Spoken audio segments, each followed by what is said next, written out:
What is up, guys? This is Josh the Gamer here, coming at you with a brand new video. So today in this tutorial we are going to be covering torque. Now torque is a component of, is the angular component of force. So that pretty much means that when you apply it, it'll make an item spin. Now torque is a number that represents how much spin we want to apply to an item, such as, a drawable or an item 2D. The difference between torque and angular velocity is pretty much that angular velocity is a constant spin, whereas applying torque is like giving the item a one-time push to start it spinning. And, whereas with angular velocity, like I said, it's the current amount of rotations per second that's applied continuously. So it's a continuous spin over and over and over again. Now, when torque is applied as a positive number, it'll do that one-time push counterclockwise. However, when you do a negative number, it'll apply that one-time push clockwise. Excuse me. So let's go ahead and actually apply torque. It's very simple, actually.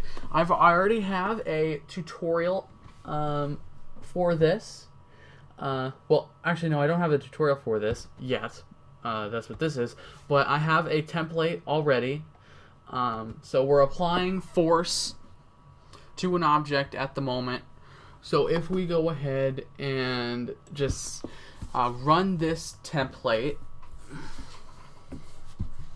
we should just have the Quorum logo fall from the sky, land on the ground, and when you hit the space bar, it applies some force to it. So it's very simple.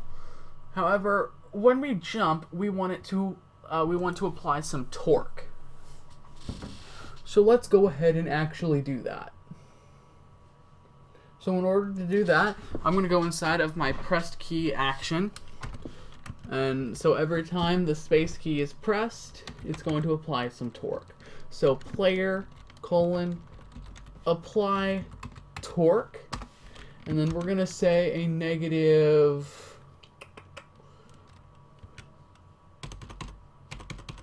We're going to say a -1 with 7 zeros. So if we go ahead and run that, save it, build it, run it, you know the drill. Once it actually loads up here, which for some reason it's not doing. Okay, we have an error somewhere. I forgot the closing parenthesis and the action call. Alright. So now if we save it, build it, and run it, which it now should be doing, there we go. When we hit spacebar, some torque is applied. So it looks like it's spinning. So it's really neat.